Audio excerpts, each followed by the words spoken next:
Okay guys, Gemini, this is for you, October 20. Kung malit ang upload guys, sorry, but ito ay October 20 sapagkat mahina po ang ating wifi sa paligid at tayo po ay napapalibutan ng bundok. Minsan mahina, minsan mabilis naman kapag depende sa sa panahon and sa gumagamit sa paligid. Okay? Okay, Gemini, this is for you, October 20, 2025. Para sa iyong money or sa inyong karera. Okay, andito ang loss. Let go of the past to focus your energy on what lies ahead. Okay, sorry but ilan sa inyo ay nawala ng mahal sa buhay, literal sa mga Gemini. At something na may kinalaman to sa inyong pag-unlad again after ng mga kawalan. Maaring ilan sa inyo ay nawalan dahil maraming nagastos, nawalan dahil wala namang nawala yung mga tao o tao na yun na kamutustos sa lahat ng inyong mga pangangailangan. So, kailangan nyo mag-start ng bago. Kumbaga, andyan lang yan. Kailangan lang ay sa inyong natira is magkaroon kayo ng pagpapatuloy sa buhay. Okay. So, ito ay hindi pa to yung end ng inyong buhay. A major phase in your life is ending. Embrace the new. Message for you, Gemini. Mga dapat ninyong malaman. October 20. Maring ito ay may kinalaman sa inyong career, buhay, pag-ibig, o sa inyong sarili mismo. At sa mga tao o energy na involved sa inyong buhay, sa kasalukuyan, papunta sa future. Okay, Gemini, I need 4 messages dito for you.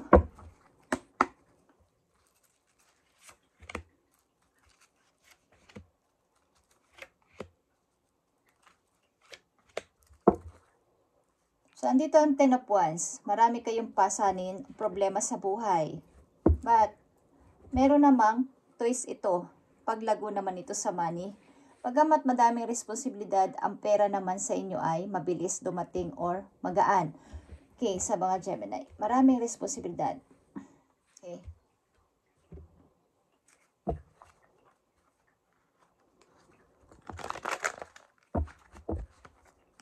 Ilan sa inyo is kailangan mag-start muli sapagkat maraming naupos, maraming nawala after ng mga nangyari.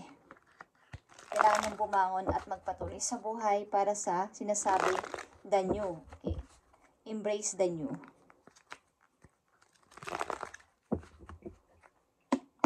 Gemini. Para to sa'yo.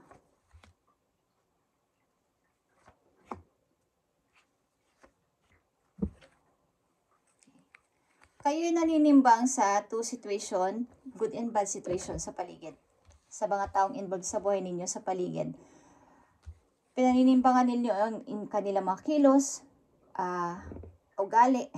Andun yung pagtitiis o pagtitimpi sa anumang bagay sa paligid. Okay, unang message for you is 2 of Pentacles. Pagdadalawang isip talaga ito. About ito sa karir, okay? Marami siguro kayong trabaho o pinagagagawa sa buhay. So, maraming pagpipilian na trabaho sa paligid. About ito sa inyong money. Okay? At King of Swords is here. Meron kayong paniniwala na is logic sa mga bagay-bagay sa buhay ninyo sa kasalukuyan. Maaring kayo ay hindi gumagamit ng emosyon sa pagdedesisyon or sa inyong ugali, may pagka-cold heart kayo na masasabi, but ito yung inyong technique para magkaroon ng lakas ng loob sa hamon ng buhay. Okay. 7 of Swords is here.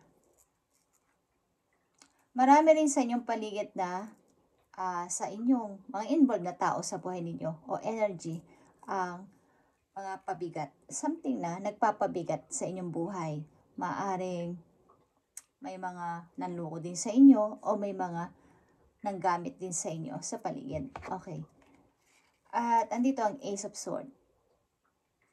Merong clarity sa inyong utak talaga na nangyari na may dapat na akong sundin simula sa araw na to o simula ngayon na magkaroon ng, kumbaga, bago na lahat. Sa halip na daanin ko sa emosyon ang mga didesisyonan ko is this time, practical na ako magdidesisyon o logic na. Gagamitan ko na ng utak this time. Lalo na pag may kinalaman sa trabaho o kapirahan. Okay, Gemini? Tingnan natin ang message pa po yun. Okay, temptation is here.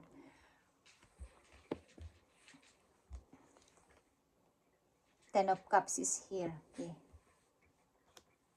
Maaaring kayo ay single father o single mother nandito sa reading at masaya kayo kahit ganito yung inyong sitwasyon. Kahit na mag-isa lang yung pinapalaki o napalaki inyong mga anak is andyan ang suporta ng inyong nag-iisang bawa mother nyo andyan o kaibigan nyo o something na mas matanda sa inyo na sumusuporta at laging kaagapay sa inyo sa pagpapalaki ng inyong mga anak o paglaki ng inyong mga anak is mayroong isang tao na pinagkakatiwalaan ninyo sa bagay na to. Okay. Andito yung the Hierophant. Okay guys? Nakikita nyo yung saya about sa pagpapamilya. Kahit mag-isa kayo, kahit kayo ay nag-iisa na, is parang andun na yung happiness na nakita nyo yung totoong kahit simple ang buhay, andun yung kaligayahan, andun yung pagngiti nyo na tunay this time. Yeah guys, andito ang King of Pentacles guys, okay? Maring may isang tao na nakatingin sa inyo o meron sa inyo nagkaka-interest na isang person na ito ay grounded person. Cardinal ito, King of Pentacles, okay? Ito ay isang person o energy na may money, may negosyo, o something may kaya kayong i-provide o may kakayanan na mag-provide ng isang pamilya. At nakikita mo to maybe sa kanya, yung parang andito na, nakikita ko na yung pangarap ko. Siya na siguro ang katuparan ng pangarap ko, ang person na to. Ang tao na to ay loyal pagdating sa pag-ibig o pag nag-decide. But ito ay hindi lalapit sa isang person, ang energy na to. Something na ito ay may kakayanan na mag-provide ng isang family o magpahalaga sa isang taong may pagpapahalaga din sa pamilya. Okay. Ito ay may edad na kesa sa iyo, maybe ilan sa inyo. Okay, kung ito ay person na nagkaka-interest sa inyo guys, ito ay may kakayanan kayong i-provide. Something na ito ay may, kumbaga, may money. Okay? Wala man tong negosyo, something na kaya niyang magtayo ng negosyo kung sakasakali. Okay, Gemini. Maaring ito na yung sagot, nakikita mo sa sarili mo, ito na yung pinapangarap ko. Magkaroon ulit ng bagong makakasama sa buhay o masasabing pamilya. Okay. Sa inyong finances is life purpose is here, Gemini. What is meant for you for stay, will stay. As long as you keep pushing forward. New ideas and inspiration will guide you to your divine calling. Kung ano yung inyong bagong idea sa ngayon at purpose sa buhay, ito man ay, dapat ay ang inyong intention ay malinis. Sapagkat ito ay magiging reality guys. Yung inyong pangarap lang is mapupunta sa realidad. Kapag patuloy at patuloy nyo sinasabi sa positibong paraan na gusto ko to, kailangan ko to, ito yung gusto ko Lord, at mabuti ang inyong intention sa inyong puso, Gemini, magiging reality ito. When you ask for what you need, things will align to make your vision real. Guys, kapag tuloy-tuloy ang inyong pagsasalita nito, pagmamanifest na ito yung gusto nyo sa buhay na mangyari, is nakikita nyo ba yung target nito? Nasa gitna. Okay? Kung ito ay dark, matatarget nyo ang inyong big dream, Gemini. Meron ditong King of Pentacles, guys. Okay? Something na may tao dito na nakatingin sa inyo, ginagawa sa buhay o paghihirap sa buhay, guys. Ito'y pag-ibig. Tao na to ay may magandang hangaring sa inyo.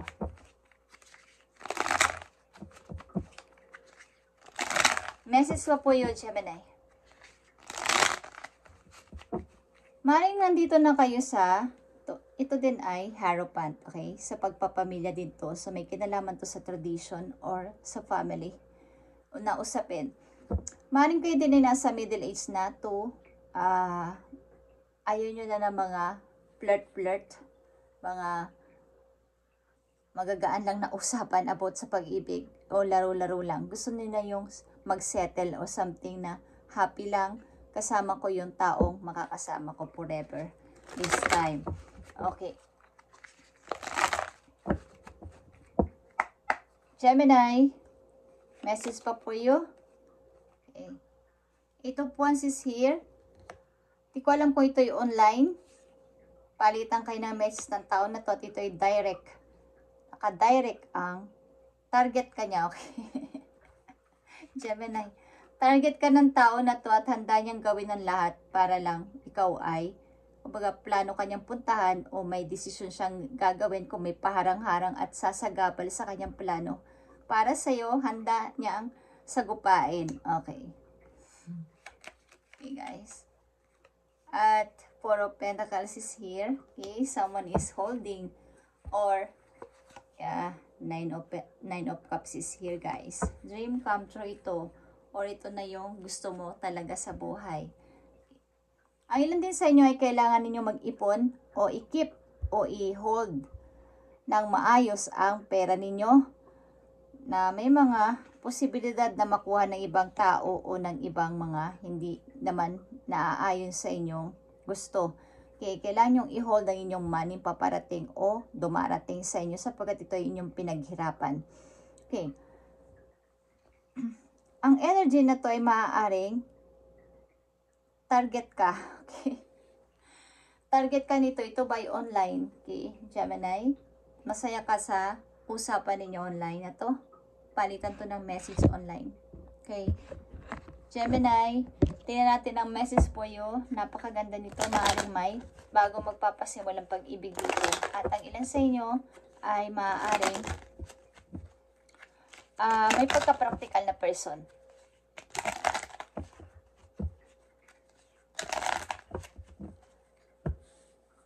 Marami siguro din kayong trabahong ginagawa at maraming pagpipilian sa kasalukuyan. At andito talaga yung kaisipan na parang may pagka-cold heart ang ilan sa inyo, but ito ay inyong technique para matupad nyo ang inyong pangarap. Okay, hindi naman kayo totally na walang puso mag-decide. Okay. Gemini, message for you. Wherever you talk to us, it never goes unheard. We heard every single word. This is your confirmation, Gemini, that we are assisting you, guiding you, and ensuring your wishes finally come to fruition. Be patient. Everything will come together for you. Okay, guys? Sa palagay mo ay hindi ka naririnig ng yung mga guides o ni Lord o ni Universe ay nagkakamali ka sapagkat naririnig ka nila. Ano man ang sinasabi mo, wini-wish mo, is lagi silang naka-assist sa'yo. Ginaguide ka na para matupad ang iyong wish na to. Kaya, be patient, Gemini. Everything will come together for you. Something na may magka-come together dito, guys. Pupuntahan ka siguro ng person na to. Okay? Kung ito ay online o malayo kayo sa isa't isa, bibisitahin ka nito, guys. Okay. So, kung kayo nakakaranas sa mga worries at hindi na dapat ng alalahanin pa is, huwag mo nang patagalin sa utak mo. Tanggalin mo na agad dito at wala itong katuturan. Okay? At tumingin ka dito. Kung ito ay dark, ito yung life purpose. Targetin mo kung anong gusto mong i-target this time at ito ay magiging totoo. Something na will align to make your vision real. Kaya ikaw ay tumingin lang dun sa iyong target. Huwag na sa mga kung saan-saan. Sapagkat madidistract ka na i-target mo tong gitna na to. Okay, Gemini? Andito ka na sa time na gusto mo nang maglagay sa, tama na yung dati ko pang mga nagawa. Tapos na ako doon. Enough is enough. Nagawa ko na ang part ko at gusto ko naman ng saya this time. Kasama ang taong totoong, kumbaga ito na yung wala nang laro-laro. Seryosohan na pag-ibig na may kasama ng parang pagliliwaliw na rin, something paglalaylo na rin sapagkat ang ilan sa inyo ay maraming ginawa o nagawa sa buhay na sobrang nakakapagod. Okay? Marami kayong, ilan sa inyo ay nagtiis na palakihin ang inyong mga anak. Something na yung pagtitiis na ay may reward sapagkat inalalayan nyo ang inyong mga anak na alagaan hanggang sa lumaki sila. At kung maliliit pa, patuloy nyong inaalagaan at wala kayong pagdadoubt, wala kayong sisisi. Masaya nyo silang pinapalaki at inaalagaan. Okay? At ang ilan sa inyo ay nanatili talaga sa ganong posisyon. At may isa ditong tao na nakatingin sa'yo. Okay? May money to guys. At something na tutulungan ka nito. Ito yung reward sa'yo ni God na may isang tao na magbibigay sa'yo ng yung, kumbaga dati lang ay pangarap, wish lang, is mangyayari. Kaya ito yung i-manifest at magiging real ito, guys. Kung ano man ang itinotok o sinasabi mo kay God, kay universe, sa mga guys doon ay naririnig ka nila. Kala mo ay hindi, pero naririnig ka.